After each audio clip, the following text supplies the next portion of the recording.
Alrighty, hey guys, how's it going? Hope you're having a wonderful day so far. Today we're going to be going over a few verses in James. We did this in my Bible study tonight, and I figured some of this would be really helpful for y'all. I was looking over some of these things, and they just seemed really great for me, so I want to be able to share it with y'all. So, in James chapter 1, verse 2, it says, "Count it all joy, my brothers, when you meet trials of various kinds, for you know that the testing of your faith produces steadfastness. And let steadfastness have its full effect, that you may be perfect and complete, lacking in nothing. If any of you lacks wisdom, let him ask God, who gives generously to all without reproach, and it will be given to him.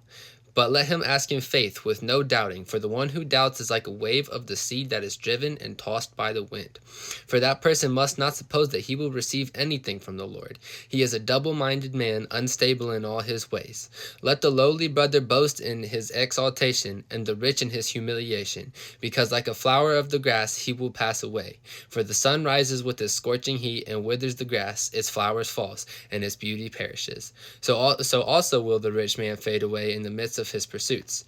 Blessed is the man who remains steadfast under trial, for when he has stood the test he will receive the crown of life, which God has promised to those who love him. Let no one say when he is tempted, I am being tempted by God, for God cannot be tempted with evil, and he himself tempts no one. But each person is tempted when he is lured and enticed by his own desire. Then desire, when it has conceived, gives birth to sin, and sin, when it is fully grown, brings forth death." So, there is a lot to unpack there. I probably won't unpack everything here, but there are a few couple key points that I just wanted to go over. First one, the very first verse is very, powerful to me. Just count it all joy, my brothers, when you meet trials of various kinds.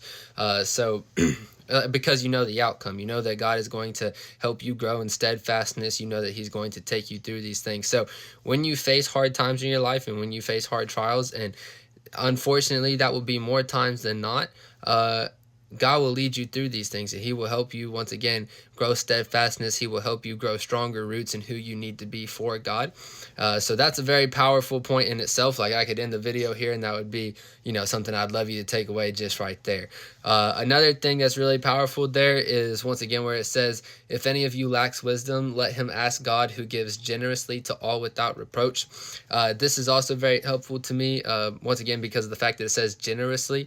He doesn't mind doing these things. He loves doing these things. And that's the key point, is like, when you come to him and you ask for help, you ask for guidance, it's not just like he's tired of hearing you. He's just, okay, like, let me listen to this kid again, let me whatever. Like, he is overjoyed when you come to him, and he is happy to generously give and serve you. Not serve you, but you get what I'm saying. So I find that very powerful as well. That was another thing that I wanted to be able to share there. And then the only other thing is just that it says, blessed is the man who remains steadfast under trial. And I love that it's kind of almost comes full circle with the first thing. Count it all joy, my brothers, when you meet trials of various kinds. You kind of see yourself there at the beginning of how you're supposed to be able to look at it at the beginning. And I feel like in verse 12, it kind of shows you where you are after that as well, like where God brings you through after that. So I feel like that is very powerful. And then also I wanted to bring up the very good point of where it says, let no one say when he is tempted, I am being tempted by God. I actually have had multiple conversations with people, and I've even thought this myself before too.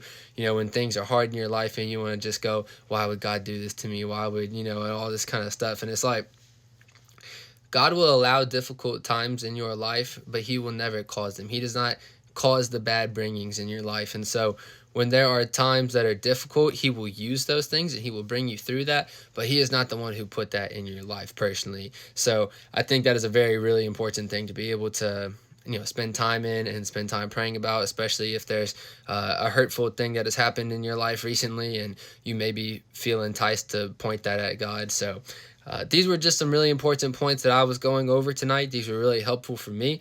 And once again, I pray that this will be helpful to y'all in some sort of way. I know this is a much longer form video. I don't know if I should try to make these a little shorter, but I think I'll also do my, just shorter Bible verses on the side. That way people can just, open them and be able to watch them. So I hope y'all are doing well. Y'all have a great rest of your night. And as always, y'all stay blessed.